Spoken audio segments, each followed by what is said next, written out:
Dentro del ciclo Alucinaciones interviene hoy Jaime Sordo. El ciclo consiste básicamente en invitar a personas que son ajenas al proceso de creación artística para que a partir de una obra, de una pieza de los fondos del museo, hablen de todo aquello que les sugiera, que en definitiva alucinen. El ciclo no deja de ser, al final, una especie de homenaje a José Hierro y su libro de las alucinaciones. Jaime Sordo es un fundamentalmente empresario, nació en Santander, estudió ingeniería industrial energética y desarrolló prácticamente su vida profesional en torno al mundo de la empresa. Fueron varias las empresas en las que trabajó, voy a recordar algunas de ellas. Por ejemplo, fue administrador de Ultimic, una empresa que estuvo al frente de ella entre el año 1972 y 1975. Más tarde, director general de Air Comfort entre 1976 y 2011. Y más tarde, administrador de Climanor entre 1977 y 2000. Como una actividad profesional paralela, recordar que también fue consejero delegado de la empresa Setecisa, empresa que puso en marcha la empresa de televisión privada en Cantabria, Telecabarga. Actualmente es consejero de Calor y Frío desde el año 2003. Realmente es conocido profesionalmente en este mundo de la empresa, pero Jaime Sordo quizás sea más conocido en el mundo del arte y de la cultura por el desarrollo que hizo paralelamente al mundo empresarial como profesional, que es el mundo del arte, el mundo como coleccionista de arte. Una enfermedad, podríamos decir, porque a los que son tan amantes del arte se suele decir que son enfermos padecen el síndrome de Stendhal, una colección, una digamos que afición que comenzó a desarrollar con la relación personal de amistad y artística con Manuel Arce y su Galería Sur. Jaime Sordo empezó a adquirir obras fundamentalmente de la Escuela de Madrid, de la Escuela de Vallecas. Más tarde la fue ampliando con también el grupo Dauarset, el informalismo catalán, y poco a poco fue acentuando esta colección hasta convertirse en uno de los coleccionistas quizá más importantes en este momento de España. Le llevó precisamente este carácter, por una parte, de una colección de tanta importancia, por un lado, y luego las relaciones que mantuvo a través de ella, llegó a ser presidente de una asociación de coleccionistas tan prestigiosa como es la colección 9915. Precisamente por estar al frente de esta asociación, el Instituto de Arte Contemporáneo en el año 2003 le dio una distinción y también tuvo otra distinción por parte de Arco, la Feria de Arte de Madrid, por su fidelidad a esta feria. Como coleccionista de arte ha estado vinculado, como digo, no solamente a los artistas, a las colecciones, sino también a los espacios de arte contemporáneo. Y en este sentido hay que recordar que forma parte del comité de asesores precisamente de este museo, de la comisión de asesores. Forma parte también del patronato de la Laboral de Gijón, el prestigioso centro artístico, y también forma parte de la comisión de compras del TEA de Tenerife, el espacio de artes de la isla Canaria. La obra que ha elegido Jaime para hablar es la obra que tengo a nuestra espalda, una obra que tiene para él muchos significados, no solamente por la contundencia de la obra. Se trata de una pieza, de una fotografía de Juan Uslé que se titula Looking North, Suances, y parte de esta fotografía para hablar no solamente de la contundencia de este paisaje marítimo que está en torno a Suances, sino también para hablar de los vínculos de amistad entre Juan Uslé, Vicky Civera y Vicky Uslé, una relación triangular familiar y artística con Jaime Sordo, y lo va a vincular también con su colección de arte contemporáneo. La fotografía es del año 2006, pertenece a los fondos del museo, y yo creo que es una pieza excepcional porque, aunque todos sabemos que Juan Uslé es más conocido en el mundo de la pintura, pero también ha hecho muestras de fotografía, recordemos la que hizo en la Sala Rovallera, y estas yo creo que de las obras más contundentes de él. Desde la Asociación de Amigos del Museo, dar las gracias a Jaime Sordo porque haya aceptado esta invitación. Gracias por vuestra presencia, gracias por haber venido y por acompañarnos, ¿no? El agradecimiento al museo. Es una larga trayectoria la que se mantiene con este museo, la que mantengo con este museo. Aquí hemos hecho 3 exposiciones, habré participado en 3 o 4 conferencias, ya no recuerdo, bastantes. y he estado 11 años en la comisión asesora. Por tanto, a la concejala de Cultura, muchas gracias, Salvador, muchas gracias, porque la proximidad que he tenido contigo durante tanto tiempo pues ha hecho que, evidentemente, como suele ocurrir, la amistad acabe calando en el tema, ¿no? Por tanto, es para mí un placer especial hoy, además, por muchos motivos, poder estar aquí. El agradecimiento a la Asociación de Amigos del MAS. Recuerdo que conecté con ellos en el año 2017, un verano de junio, en Santillana, y me contaba su presidente, me contaba Domingo, de que hacía 6 meses que se habían constituido. Y allí, juntos, con la asociación, visitamos una exposición en el Águila y la Parra y luego en el castillo, en la Torre Don Borja actual, y era una exposición sobre no hay color, etcétera, y empezamos a establecer ese primer contacto. Luego han sido 8 visitas con ellos específicamente en las 8 exposiciones que se han hecho en Torrelavega durante 4 años, tanto en la Sala Mauro Muriedas como en la Sala Cenefoto. Posteriormente, el año pasado, estuvimos visitando la exposición en Comillas y este año, con el cumplimiento de los 50 años, la Sala del Parlamento. Quiere decir que han sido 12 colaboraciones con Amigos del MAS y que, digamos, esto ya está metido en el hilo continuo, ¿no?, de la colaboración. Yo, evidentemente, estoy encantado y Domingo y amigos, pues muchas gracias también por también contar conmigo en estos temas. Gracias, Luis Alberto. Nosotros también hemos hecho bastantes corridas juntos, pero además con tu especialidad radiofónica, pues han sido muchas las entrevistas que se han hecho a raíz de exposiciones, básicamente, y de otras conversaciones de tipo personal, también gracias a ti. Son a los que tengo que agradecer y que han hecho que hoy esté aquí con vosotros, ¿no? Presentaré mi visión como un coleccionista que ha estado 50 años de actividad en el arte moderno y contemporáneo, cargado de pasión y de ficción. Por eso el comentario que ha hecho Jesús Alberto, toda mi vida ha estado cargado sobre todo, insisto, de estos 2 conceptos, pasión y ficción, que se produce en cada adquisición, además, y que va unida que a la pasión y la afición del artista, junto con las personas que ven la obra, crean ese bosque de ficciones que nunca acabamos de entender, que permite vivir el arte en su totalidad. Eso es un posicionamiento permanente a alucinar. Introduzco un poco el tema, ¿no? Mi visión no es la de un historiador o un profesional del sector, sino una visión cargada de sentimientos, de un coleccionista que necesita ver, seguir permanentemente viendo para generar una sensibilidad en su inteligencia visual que permita sentir con plenitud el arte y sentir, como nos decía Kandinsky en su libro sobre la espiritualidad del arte. Luego, si tenemos tiempo, comentaremos muchos de esos sentimientos de Kandinsky cuando habla del sentimiento unido a la espiritualidad, ¿no? Hoy estamos en el programa Alucinaciones, donde se nos pide que elijamos una obra del MAS para hablar de ella porque nos gusta, emociona y nos vibra.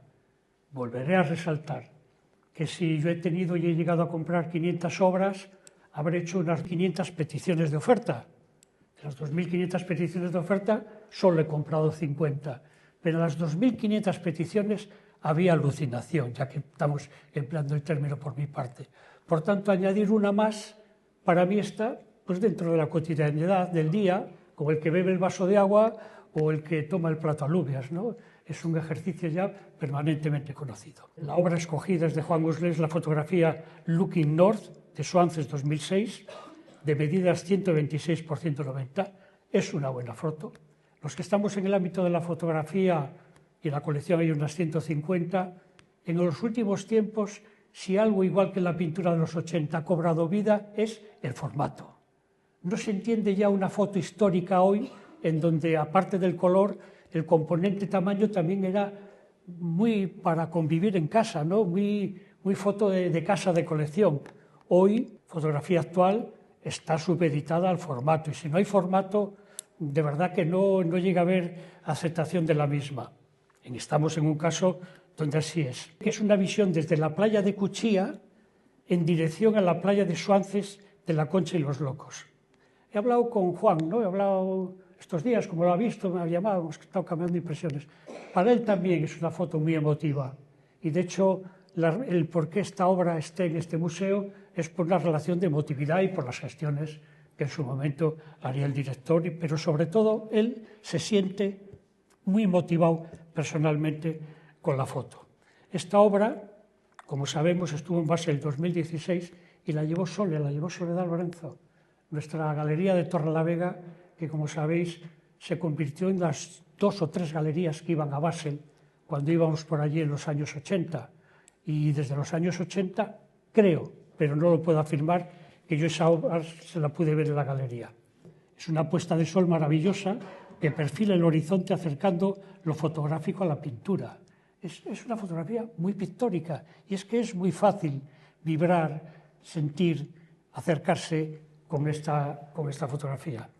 La fotografía, yo mantengo, y creo que en alguna ocasión me lo habéis oído, que por su temática casi siempre realista y figurativa, en este caso es un paisaje, no requiere explicación. No tiene sentido explicar una foto, porque uno está viendo la realidad tal cual. No está viendo ningún cuadro de los sismos, de los diferentes sismos en el surrealismo o en el cubismo, en donde requiera una explicación. Cuadro cubista sin explicación es un cuadro difícilmente asimilable, ¿no? En una fotografía no tiene sentido. Todas son casi siempre realistas, salvo alguna foto de otro tipo, y por tanto, todo lo que puede apasionar creo que está dicho en la misma. Opino que el silencio, sobre todo el silencio, ayuda a generar emociones al espectador. Y siendo la mejor explicación a la misma, propongo 10 segundos de silencio y que nos dediquemos simplemente a contemplar la obra.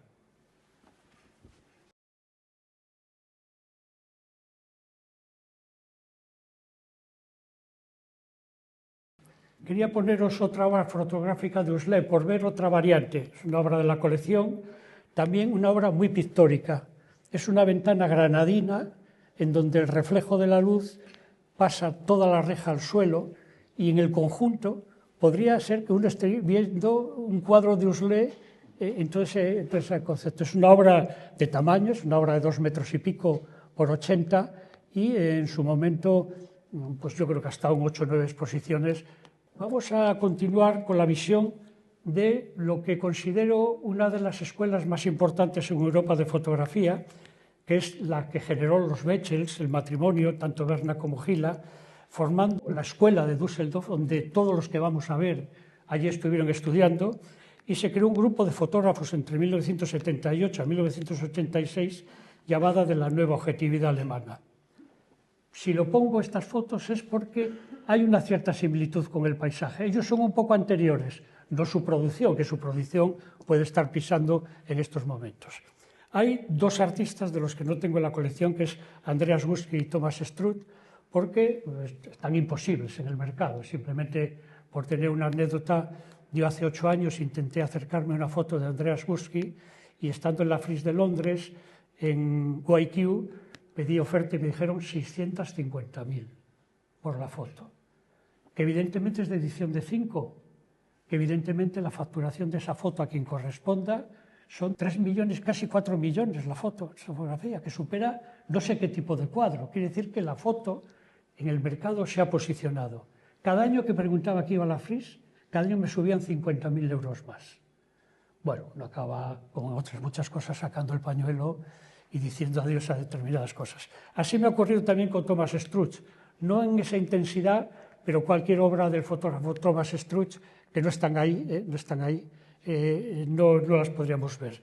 Después de ver Thomas Ruff, pásamela por favor un poco antes, Thomas Ruff podríamos decir que en el ámbito de la clasificación del mercado, Thomas Ruff es, digamos, el tercero en el posicionamiento de esta nueva objetividad. Este es un cuadro reflejando edificios de Mies van der Rohe. Ellos trabajan en esa nueva objetividad, como hemos visto en la fotografía de Huxley, en donde simplemente plantan la cámara y hacen un clic. No intervienen, ni posteriormente ni anteriormente, ni usan filtros. Es decir, lo llaman ese concepto de objetividad porque la foto es tal cual. Ahí ha hecho un movido, porque la foto tiene mucho prestigio, etcétera, por ese movimiento que hizo intervenir a Mies van der Rohe en sus fachadas. La siguiente que tenemos es la de Haselute. Haselute, ahí nos está pintando un paisaje como el de Huxley. No lo veis porque está inundado de niebla. Es una niebla en donde si veis alguna, yo aquí de perfil no lo veo muy bien, pero veis algún alguna luz ahí, eso es un sol flotando sobre el río. Es un sol que está impactando dentro de la niebla al río. Es una foto que cuando la ves en su tamaño de 2 metros, pues es muy impactante porque estamos conviviendo con una niebla. Ellos, igual que trabajan el paisaje, trabajan la arquitectura. Y ahora vemos una foto de alguien muy conocido en Cantabria, como es Cándida Hofer. Cándida Hofer básicamente no trabaja el paisaje, trabaja los interiores. Y trabaja los interiores con el mismo concepto. Yo tuve la ocasión de, cuando hizo la exposición en Santillana, de comer con ella y su marido, que es un poquito más interlocutor, y ella dice, no, esta foto que tú tienes, yo simplemente he puesto la cámara y en un momento de luz que he considerado apropiado he hecho clic. No tiene más sentido la fotografía. Esta es la Biblioteca Nacional Marciana de Venecia, que tiene esa intensidad de los suelos ópticos, que los usaba Juan Muñoz mucho en sus obras, ¿no? Y muchos artistas usan el suelo óptico como un elemento reflejando en el espacio. Vemos la siguiente, que digamos también está relacionada con el espacio. Ese es el Reichstag alemán. Esta foto tiene 2,58. Es una foto de 2,60 más parpastús, más marco, ¿no? Es una foto que se te va a 2,70 cuando la ves. Ahí estamos viendo donde cuando vamos hoy a ver el Reichstag alemán, que ahí está detrás, con la cúpula de Norman Foster, es donde nos sentamos, ese prau que nos sentamos, ese prau que se sienta todo el mundo, que convive, que genera un componente social, pues ahí están las 6 plantas del aparcamiento que donde nos sentamos existen. Es una foto increíble técnicamente también, pues porque el foco de la foto permite tener el detalle de un personaje de este primer plano y de aquel del fondo, cuando la distancia viene a ser unos 300 metros, ¿no? Ese circuito de tuberías azules y rojas que es la ida y retorno del agua, en donde lo que hacen es coger el agua de los niveles freáticos, porque bajan y tienen un nivel freático aproximadamente a los 70 metros, y con el otro hacen la aportación necesaria para el encofrado, pero esas aguas nunca se mezclan y tienen permanentemente. Y luego la foto, digamos, que tiene como original esas 7 grúas, 8, que parece pues como una danza cascanueces de Tchaikovsky, ¿no? Son unas grúas que se mueven, porque además se mueven porque trabajan, y están todas rodeando con ese amarillo la foto. Y por último, en este ámbito de aspectos paralelos a la foto de Juan, es una foto de Helga Hesser, también con un 80 de anchura, muy bonita, es un paisaje excelente, matizado por una niebla. Y esto es un poco esa parte que quería enseñaros de todas las obras de la nueva objetividad que afectan realmente a la fotografía de Huxley. Vamos a ver, ya llegando un poco al plano más personal, vamos a ver 6 obras de pintura de Huxley, 6 obras en la colección. Yo no puedo poner obras de Huxley que no sean las mías, por muchos matices, como podéis entender, pero puesto que esas fotos han sido escogidas en el tiempo, incluso ayer él me pedía, oye, me apetecería mucho que la gente conociese lo que tú tienes de mí, ¿no? Y bueno, todas han sido expuestas varias veces y me haré referencia a una cuando sigamos avanzando, porque es una pintura que se ha puesto en 10 ocasiones, en museos importantes, alguno comentaré, pero que se va a exponer el día 26 de noviembre en el Reina Sofía, en una exposición que os recomiendo porque va a ser increíble de Huxley. Huxley con el Reina trabajó en la Casa Velázquez hace 14, 15 años, ahora lo veré, y vuelve ahora con una yo no la voy a llamar antológica porque no lo es, pero con una exposición donde sobre todo esta última etapa de Los Soñé que revelabas se va a ver. Vamos a ir viendo alguna obra. Es una obra emitida por la Galería Estiarte, es una carpeta que se llama Blue Up y esta es la 5 de 7, es edición de 40, pero que mantiene lo que es la anticipación del futuro Soñé que revelabas. Parece que 20 años o 12 años antes, parece que ya vienen esos conceptos de esa raya, la verticalidad. Vamos pasando. Esta es una foto que se conoce muy bien en este museo, es del año 80, es muy importante porque fue el año de la transición de Huxley, de un expresionismo muy potente, oscuro, etcétera, pasó al color, pasó a eso que hablábamos antes, pasó al formato, al color y al rasgo sobre el tema, ¿no? Esta casa, en este catálogo, hay un díptico espectacular que ya se expuso en la época de Zamanillo en el año 81. Fue una conjunción personal entre Zamanillo y Huxley, y en donde él se había puesto a pintar aquello con toda la duda del que rompe una trayectoria y cambia el estilo, ¿no? Con toda la duda de si aquello podría tener sentido, y encontró en Fernando un cómplice donde no solo le ayudó, sino que iba ratificando todo lo que se iba comentando en este tipo de obra. Una época muy importante, pero fijaros que la obra tiene ya un 80 por un 80. Ya sigue en época este Soñé que revelabas. Este Soñé que revelabas, que es del año 2002, es un soñé, según Huxley, muy importante para él. Por ejemplo, ese Huxley ha estado en 11 exposiciones. Ha estado en el 2003, al año siguiente de hacerlo, en el Palacio Velázquez. Luego ha estado el 25 aniversario de Miguel Marcos, en la Biblioteca Central de Cantabria, con un comisariado que se hizo con Salvador Carretero, en el Kunstmuseum, donde el periódico alemán saca la foto de Huxley con el cuadro, Soñé que revelabas 15, porque él tiene, insisto, un acercamiento personal al mismo. La exposición en el Kunstmuseum de Bonn se asoció al Centro Gallego de Arte Contemporáneo y a continuación fue allí. Ha estado en el Casino de Sevilla y en el Museo de Picasso de Málaga. Dejarme 2 minutos para comentar una anécdota. Cuando traen de la Universidad de Yale el mural de Jackson Pollock, de 9 metros, 10 metros, porque con un dinero importante del gobierno americano, de la Universidad de Yale y de patrocinadores, como se hace en Estados Unidos, que se hace mucho con financiación privada, se ha restaurado. Y al restaurar un mural que estaba deshecho, pues decidieron la universidad, patrono y de la fundación en donde es propietaria la obra, decidieron que circulase por 3 o 4 puntos de Europa. Se escogió Venecia, se escogió París, se escogió Berlín, y antes de marchar a Inglaterra se escogió España. Y en España se escogió el Museo Picasso. Intervino, lógicamente, la dirección y la fundación del Museo Picasso, intervino la familia Picasso, porque soy consciente, porque me invitaron, y ellos estaban allí muy ilusionados con que se hiciese aquella exposición del expresionismo abstracto, porque venía el mural con los 7 o 8 pintores que rodearon en vida a Jackson Pollock, y evidentemente su mujer. Y solo una obra no iba a ser americana. Se eligió, no sé por qué, nunca me lo han dicho, se eligió que el artista español fuese Juan Huxley. En ese entorno, yo os estoy hablando, de fundaciones, de una colección tan potente como es este caso, y se escogió Juan Huxley. Y alguien, también, no lo sé, escogió Soñé que revelabas 15, y en donde, bueno, pues fue un espaldarazo para Juan, evidentemente, y a mí en la parte que me tocaba como coleccionista, que se hubiese escogido esa exposición. Tengo una anécdota que si me da 30 segundos de anécdota, contar que cuando estábamos recorriendo la exposición, que iba la familia Picasso, la universidad, íbamos todos, el alcalde, que lo sabía, me dijo: hombre, Jaime, este cuadro es tuyo, ¿no? Me han dicho, sí, y me acerqué al cuadro, acercarme para enseñar esa franja abstracta que hay ahí, ese expresionismo abstracto en una franja que no guarda ninguna relación.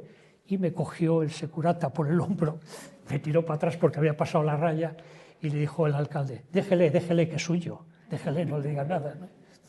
Bueno, esta es una anécdota importante de este Soñé que revelabas, que, insisto, ha estado en la Sala Muriedas, ha estado en el Parlamento de Cantabria en la exposición de este año, y que el día 26 va a Madrid, ¿no? Vamos viendo alguna más para terminar. Lo que quedan son 2 obras gráficas. Esta es una edición de una obra gráfica que, muy paralela o muy parecida, estará en estos momentos en la Torre Don Borja como original. Aquí no, está como edición. Y esta fue la obra elegida por el Estampa del 2005 para representar a la feria. Se editó un libro todo con los grabados, y esta pieza tiene esa importancia de escogida por el comité de compras de la feria y el comité organizador, con la complicidad, evidentemente, de Juan, y que de los 20 que allí expusieron, escogieron esta pieza como tal. Y yo creo que nos queda una. Esta es otra obra también de edición, de 25 unidades, editada por la Cama de Sol, y es La Noche del Corazón, que aquí sí que estamos ya en la mecánica, en la, digamos, simbología del sueño que revelabas, ¿no? Con ese lazo de allá abajo, etcétera, etcétera, ¿no? Yo creo que hemos visto lo que corresponde a Juan Huxley, y esto yo creo que sí es importante comentarlo, porque muchas veces en lo local perdemos la dimensión de lo nacional y de lo internacional, ¿no? Pero Huxley tiene 11 galerías en el mundo. Las voy a leer, simplemente por posicionarlas. Está representado en Estados Unidos y en Europa. Por Lelón, la número 2 o número 3 del mundo, en Nueva York.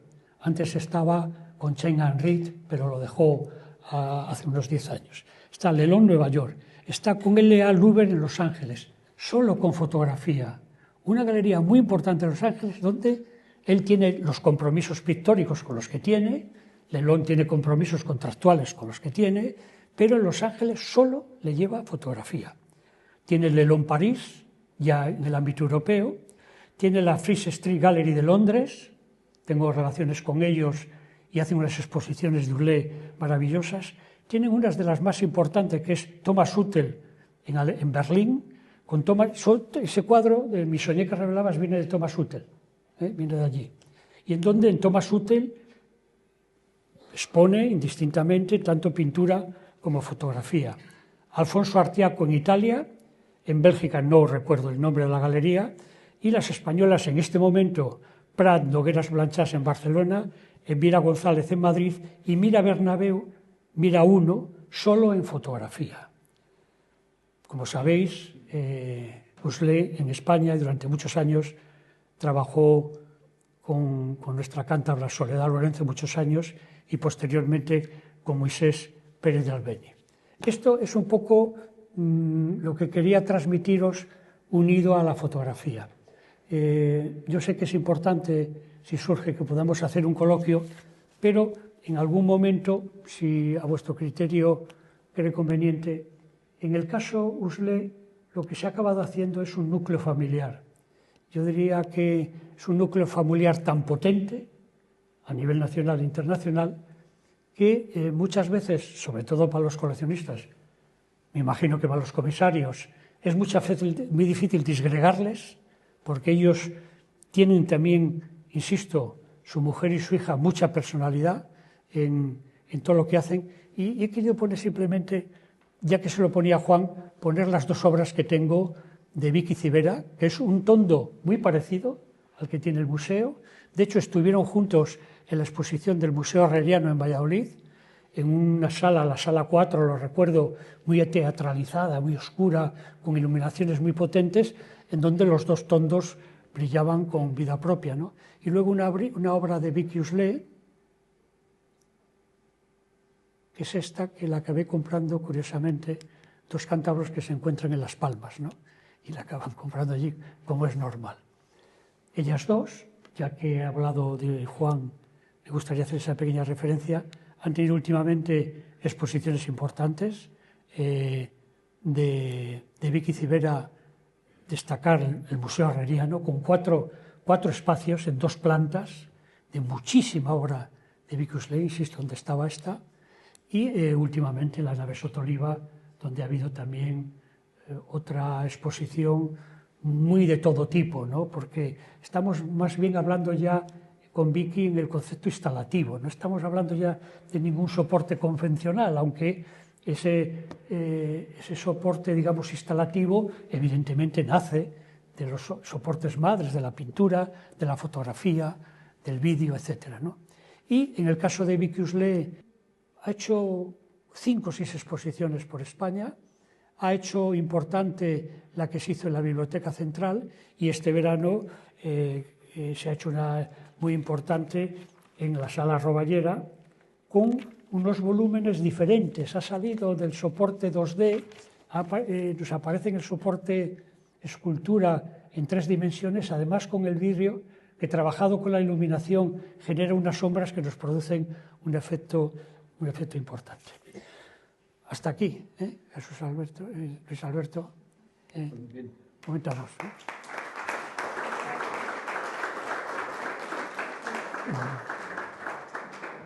Afortunadamente, para los que nos gusta el arte, para los que no podamos estar en otros espacios artísticos de exhibición como Madrid o centros internacionales, Jaime periódicamente, con diferentes temas, con diferentes argumentos, muestra una parte de la colección y lo ha hecho, has referido en Torrelavega, Salón Autoveridas, también aquí en Santander y en diferentes puntos de España, lo cual nos permite, como digo, acercarnos a artistas internacionales que de otra manera nos resultaría difícil ver. Por eso hay que agradecer la generosidad de mostrar la obra. También es cierto que al hacerlo nos da mucha envidia, pero bueno, que vamos a hacer?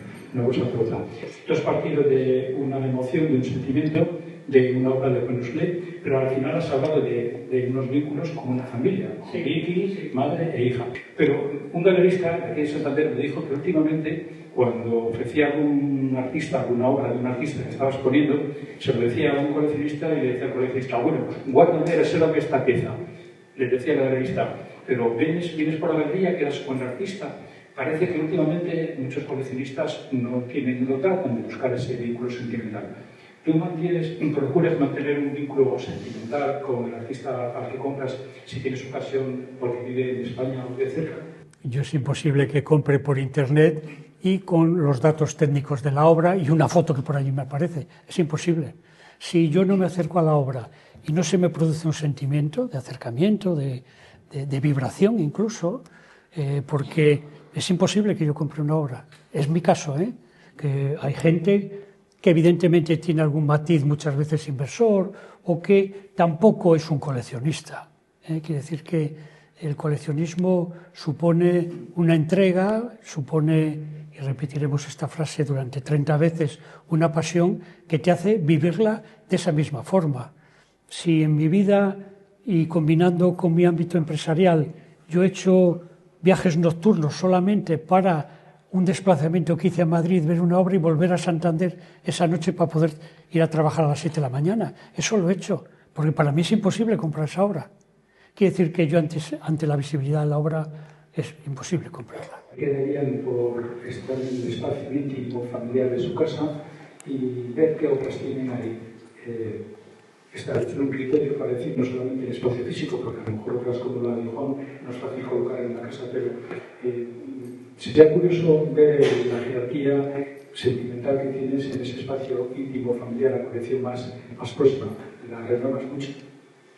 No, lo que tengo en casa lo muevo poco, porque son las mías, son las que convivo con ellas.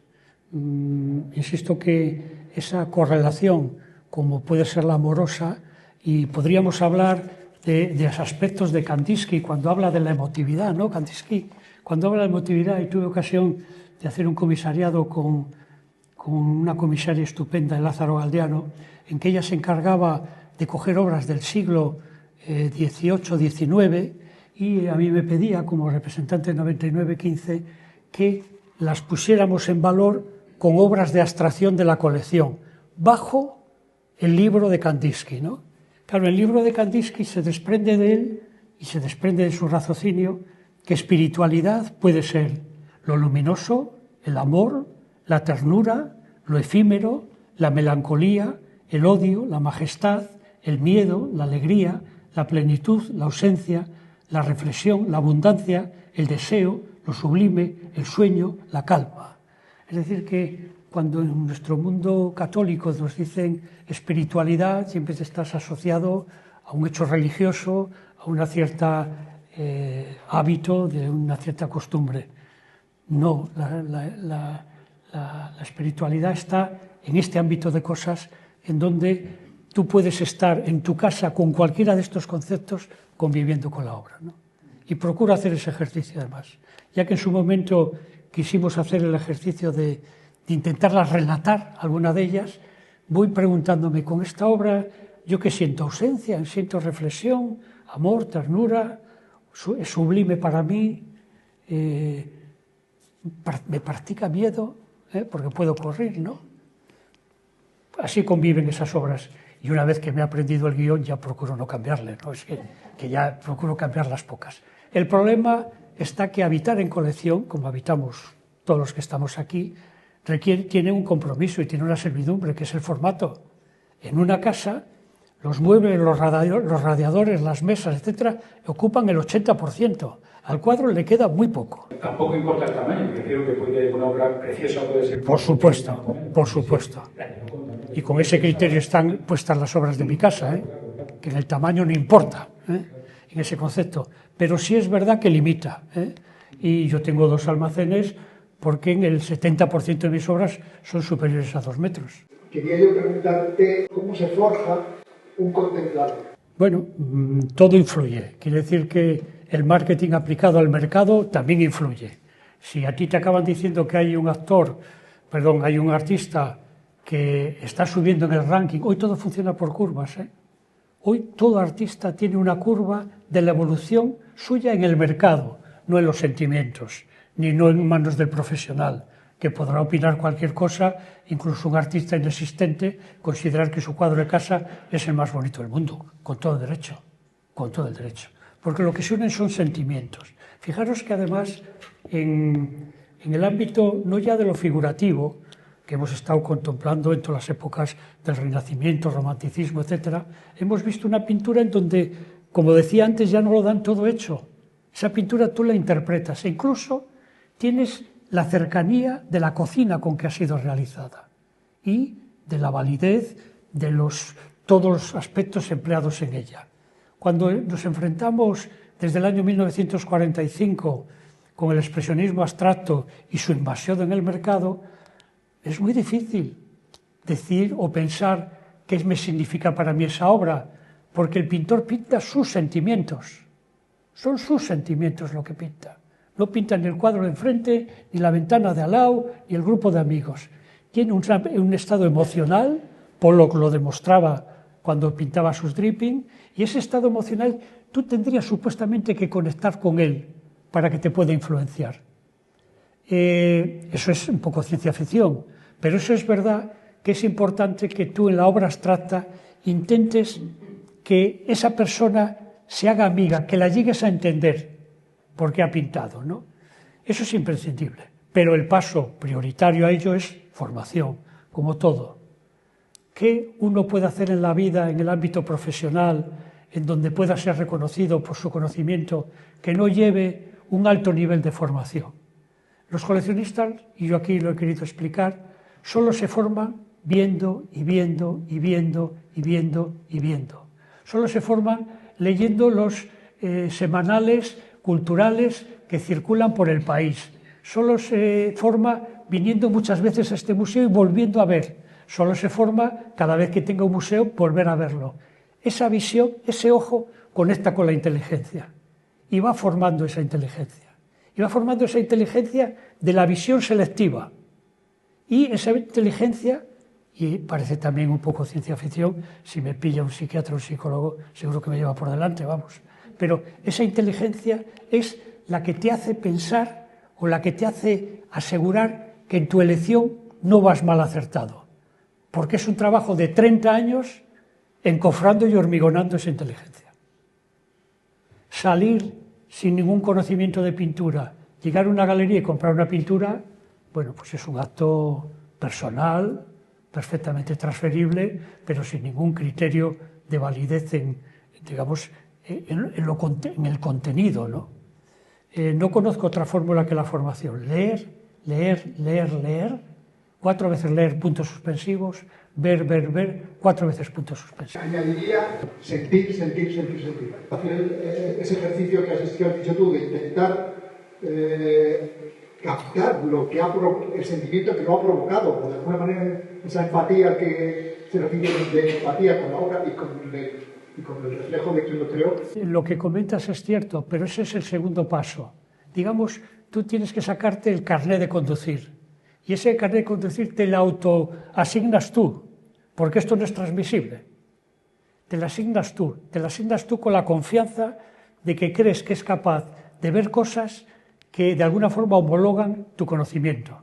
Y a partir de ahí es cuando te acercas a una obra y a este conocimiento le añades el sentimiento, como tú bien comentas. Hola, Jaime.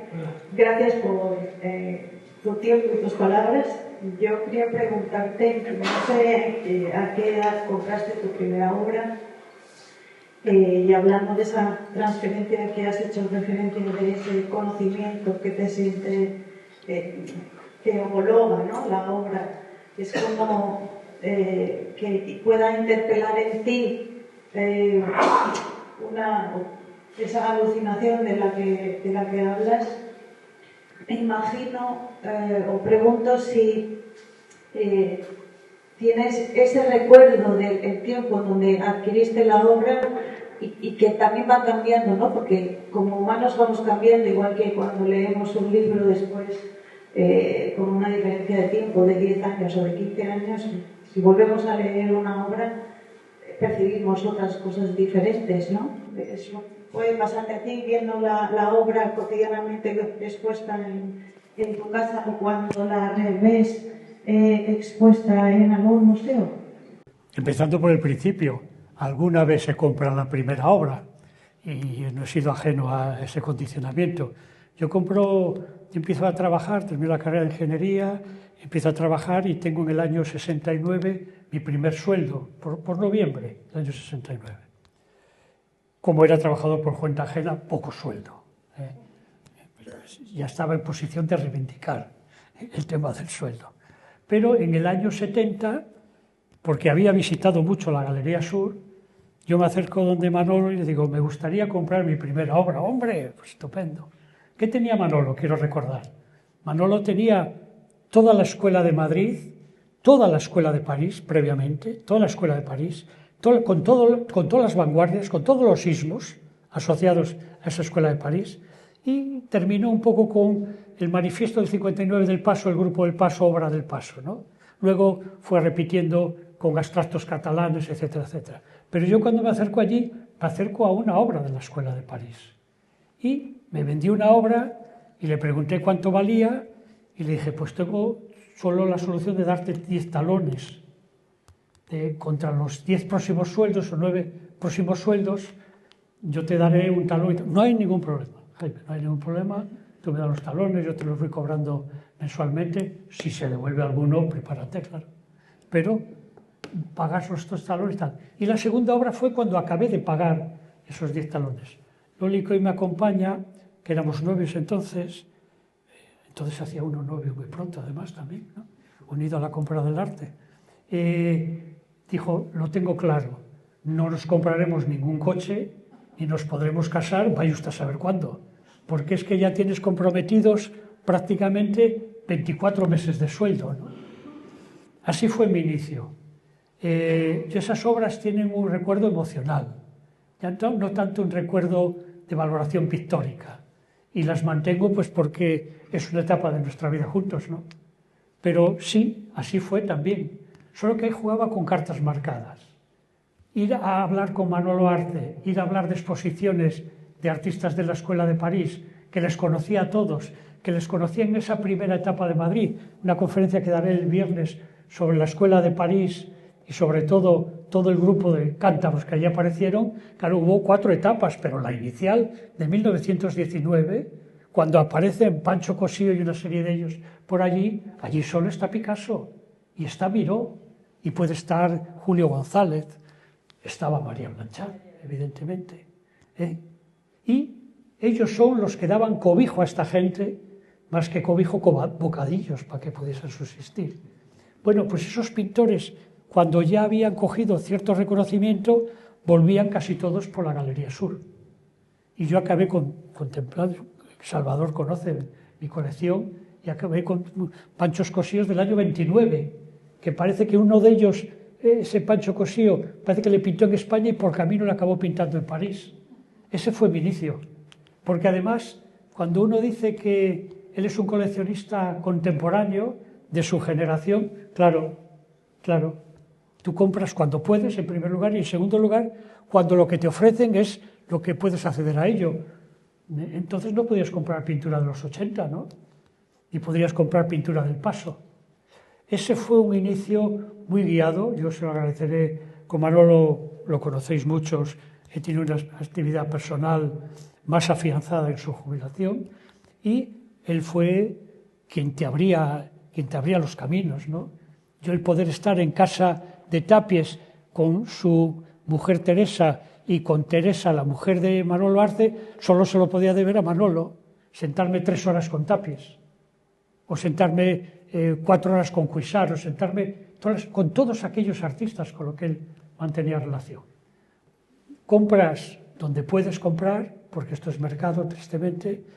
Compras, en mi caso, aprendí pronto a pasar el escudo y aprendí también, no muy tarde, a pasar los Pirineos. Hay que salir, hay que salir. Esto de quedarse con la boina puesta es un problema, es un problemón, es un problema. Porque el mundo está en otro lado. Cuando tú vas hoy a los catálogos de valoración de arte, pues ves que no hay ningún español, o puede haber 2. El mundo va por otra tira y, por tanto, cuando uno dice que hay que ver, se me olvidaba decir también que hay que coger el coche. Todas las obras le acompaña una historia, contienen un relato, están cargados de mucho significado, pero todos podemos ser coleccionistas. La clave es que lo que tengas signifique algo para ti. La reflexión que yo quería extender la figura del coleccionista a todos, ¿no? O sea, en el sentido de que uno puede comprar un grabado, otro, y la calidad, pues la medida de tus posibilidades, pero fundamentalmente la medida de... Máximo común divisor es el acercamiento personal de la obra, máximo común divisor. En el componente de multiplicandos del numerador, siempre como máximo común divisor tiene que tener el sentimiento. Si no, no existe. No existe. ¿Cuánta gente compra por terceras personas que llegan al mercado? Porque tienen un componente inversor. Cuando tú abres y vas a ver la feria, vas en los miércoles, que se abre un martes por la tarde, miércoles, y que el resto, los que vamos en low cost, llegamos los viernes para aprovechar sábado y domingo, con lunes, etc. Los martes se ve una exposición que ya los miércoles no se vuelve a ver, porque se ha vendido toda la feria. ¿Y quién son los que lo compran? Allí ves alineados unos 40 limusinas que la propia feria va a buscar a los coleccionistas al aeropuerto. Y esa limusina viene con 2 o 3 personas. El coleccionista, a lo mejor su familia y sobre todo 2 asesores. Y esos llegan a la planta baja, que es donde está la modernidad, donde están los Picassos de Buffet, etcétera, etcétera. Esa planta baja y queda barrida. Cuando vamos, los que no podemos, dicen, no, tú no has visto la feria, tú estás viendo ahora una segunda feria, pero la primera no la ves. Quiere decir que desde ese mercado puro y duro, en donde no hablo nada si los que vienen aparecen con turbante encima, ¿no?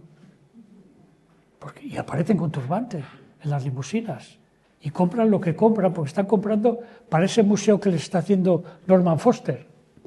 Claro, compran esas cosas por allá arriba que no tienen nada que ver. Pero lo íntimo, lo personal, lo que puedes hacer con tu dinero, lo que te ha emocionado, lo que te gusta y que además tú ya eliges la zona prioritaria, le has dado el valor, pues eso, valor pleno para ti. Y es muy importante, porque solo el gran coleccionista, si puede económicamente, va a salir de los que habitan en colección. Los que habitan en colección somos todos nosotros con las obras que tenemos en casa. Y que ves que ese habitar en colección va increciendo porque ya hay cuadros que no se cuelgan, que se posan en el suelo, otros inclusive los poníamos por los techos, por encima de las puertas, y ves que tu habitar en colección cada vez va explotando más hasta que explota. ¿Cuál es tu ambición? ¿Cuál es tu ambición? Cumplir dentro del arte, cumplir los objetivos que me he planteado por vida. 50 años se van planteando con objetivos, porque además hay otro aspecto que, para que lo puedas entender, es importante que le comente. Uno va comprando por emociones, pero cuando tú tienes, y voy a decir un número, que no tiene su valor totalmente aleatorio, cuando tú tienes 150 horas, 200, y tienes normalmente una colección, por decirlo de alguna forma por detrás, quien manda es la colección, no mandas tú ya. La colección grita. Tú en cuanto le pones el oído, grita lo que le falta. Y lo que le falta exclusivamente es por un hecho técnico, normalmente por datos técnicos, porque él grita, no tienes esa fotografía de Andrés Guski que has comentado a alguien. La colección grita todos los días. ¿Cuándo vas a tener la obra de Andrés Guski? Bueno, pues así es como se va creciendo la colección. Quiere decir que tú vas evolucionando, vas encontrando objetivos, vas cubriendo, digamos, etapas, lagunas, épocas que a ti te interesan. A mí me interesó siempre, y si mi colección tiene una etiqueta, es la pintura de los 80, porque coincidieron muchas cosas, lo he hablado ahora durante la explicación. Esa pintura de los 80 para mí fue una eclosión de pintores españoles, entre ellos en su época Uslé es de los 80, y en donde aparece un hecho totalmente diferente, que es Arco del 82, en la Castellana, primer arco, porque tú no tenías antes donde ir a buscar cosas en galerías, pero ¿qué galerías había en España en los 70? 3 o 4 en Madrid, y aparece un arco y aparecen pues Brotos, Sicilias, Pérez Villalta, el otro, todo inmerso en la pintura de los 80, con los patrones, formato, tamaño, tal, a un precio todavía visible. Fue una gran revolución la pintura de los 80, tristemente caída también por el mercado, pero aquello fue una revolución y fue una época en donde yo viví mi máxima eclosión emocional. Mis obras de los 80, muchos las conocéis, las hemos expuesto, están en el Parlamento, etcétera, son todas obras de gran formato y de gran calidad, muchas de ellas. Las hemos tenido que, sabiendo que Sicilia, en el año 81, pinta la Plaza de la Bastilla, en París, que casualmente cuando hablo con él me dice que es que está tomando un café con Ansel Kiefer. ¿Ah? Pues yo le digo, siempre digo que tengo un cuadro de Kiefer, si no te importa. Pues dice, qué cabrón, ¿por qué dices eso? Joder, si yo soy muy bueno. Y aparte de eso, pues mira, tiene una anécdota tu cuadro. Yo estaba tomando, delante de la Plaza de la Bastilla, un café con Ansel Kiefer. Éramos amigos. Ese cuadro va a Nueva York. Va a Nueva York con un coleccionista americano. El que le vende, un galerista español, el americano se dirige a él porque le revende. Y yo acabo encontrándome al cabo de 15 años. Y ya lo he contado también en la visita al Parlamento. Y lo cuento pues porque, lógicamente, alguno no habéis estado. Yo el Carlos Alcolea que tengo, cuando en el año 98 se me ofrece para comprarle, pues me cogió empresarialmente. Nunca he mezclado la empresa con lo económico con la pintura, siempre ha sido con lo que la empresa me ha facilitado a mí, he sacado recursos para comprar. Bueno, pues yo le digo al galerista que no. Los no de los coleccionistas son de lo más triste que te puedes imaginar. Son, bueno, pues porque tienes fortaleza mental, ¿no? Y equilibrio emocional, ¿no? Pero los nos te dejan tumbado. Te dejan tumbado porque muchas veces los nos llevan el despedir con el pañuelo a la obra. No la vas a volver a ver. No la vas a volver a ver. Pues no encuentro la posibilidad de comprar la Alcolea y le digo al galerista que no. Y le acaba comprando otro coleccionista español. Y al cabo del tiempo me dice un amigo, el amigo me dice, oye, te diré aquello que te ocurrió aquel día. Tú no le compraste porque le compró Manolo Escobar. Manolo Escobar es el propietario del Carlos Alcolea. Y con el fallecimiento de Carlos Escobar, y hablando con la familia a quien le correspondía manejar un poco el tema de la herencia, pude adquirir el Carlos Alcolea. Es decir que en muchos cuadros yo llevo esperando 10, 12 años porque quiero además ese. No me interesa otro. Y bueno, hay veces que tiene retorno, otros no. Mi Óscar Domínguez desfiló por Manolo Arce el primero.